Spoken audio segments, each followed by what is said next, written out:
BPL এ আসছে বড় চমক, সুখবর আসতে যাচ্ছে কুমিল্লাবাসীর জন্য। নতুন ফ্র্যাঞ্চাইজি আসতে পারে বিপিএল এর সবচেয়ে সফল বিভাগের প্রতিনিধিত্ব করতে, আর তাদের সঙ্গে দীর্ঘদিন পর আবারও প্রত্যাবর্তন করতে পারে ভাইকিংস ফ্র্যাঞ্চাইজি। একসময় তামিম ইকবাল, ক্রিস গেইলরা খেলেছিলেন তাদের হয়ে। বিপিএল এ আসতে যাওয়া এই দুই নতুন ফ্র্যাঞ্চাইজি নিয়ে বিস্তারিত জানবো রিপোর্টে। একসময় বিপিএল মানেই ছিল কুমিল্লা ভিক্টোরিয়ান্সের নাম।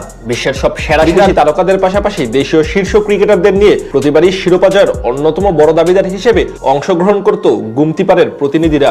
স্টিভেন স্মিথ থেকে শুরু করে রাশিদ খান কিংবা জস বাটলারের মতো সব বিশ্বমানের ক্রিকেটাররা মাঠ মাতিয়ে গেছেন এই দলের হয়ে। তবে সবশেষ আসরে ছিল না তারা। এতে অবশ্য কিঞ্চিত পরিমাণ ভাটা পড়েছিল বিপিএল এর জৌলুসে। সেই অভাব পূরণে আগামী বিপিএল এ আসতে পারে বড় চমক। আবারও ফিরছে কুমিল্লার প্রতিনিধিরা। একই সাথে একসময়ের জনপ্রিয় ফ্র্যাঞ্চাইজি চিটাগাং ভাইকিংসকেও আবারও দেখা যেতে পারে দেশের ঘরোয়া লিগের সবচেয়ে বড় টুর্নামেন্টে। 2026 বাংলাদেশ প্রিমিয়ার লিগের বাকি আরো প্রায় 3.5 মাস। এবার টুর্নামেন্টে আসতে পারে বেশ কিছু বড় ধরনের রদবদল।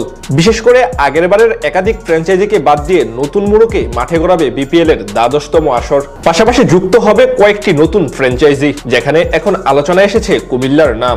বিপিএল এ এখন পর্যন্ত সর্বোচ্চ 4 বার চ্যাম্পিয়ন হয়েছে কুমিল্লা ভিক্টোরিয়ান্স। তবে আগামী আসরে নাফিজা কামাল না থাকলেও নতুন নামে দেখা যেতে পারে গুমতিপাড়ের প্রতিনিধিত্ব করতে। জানা গেছে 10-12 স্পোর্টস ইভেন্ট ম্যানেজমেন্ট নামে একটি প্রতিষ্ঠান দলটি নিতে আগ্রহ প্রকাশ করেছে। তারা এরই মধ্যে নিজেদের অর্থনৈতিক সক্ষমতার একটি প্রেজেন্টেশনও বিসিবিকে দিয়েছে।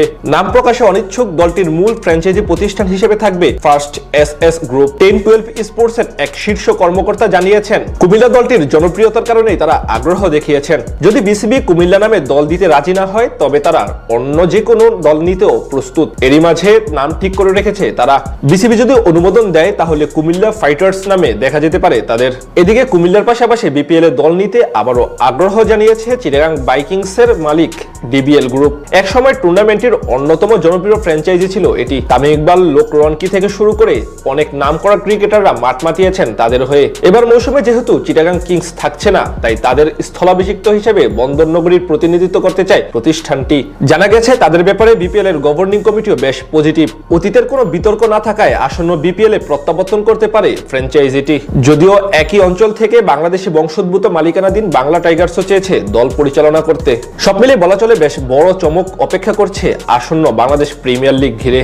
জানা গেছে গত বিপিএল এর 7টি দলের মধ্যে 4টিই থাকছে না আগামী আসরে। দুর্বার রাজশাহী, চিটাগাং কিংস, ঢাকা ক্যাপিটালস এবং সিলেট স্ট্রাইকার্স এর মালিকানা ও নাম পরিবর্তন হবে। রংপুর রাইডার্স, ফরচুন বরিশাল ও খুলনা টাইগার্স এই 3টি পুরনো ফ্র্যাঞ্চাইজি দিয়েই এবার বিপিএল পরিচালিত হবে। সঙ্গে যোগ হবে নতুন 3টি ফ্র্যাঞ্চাইজি। এর মধ্যে ঢাকা, রাজশাহী ও সিলেট নতুন মালিকানায় আসতে পারে।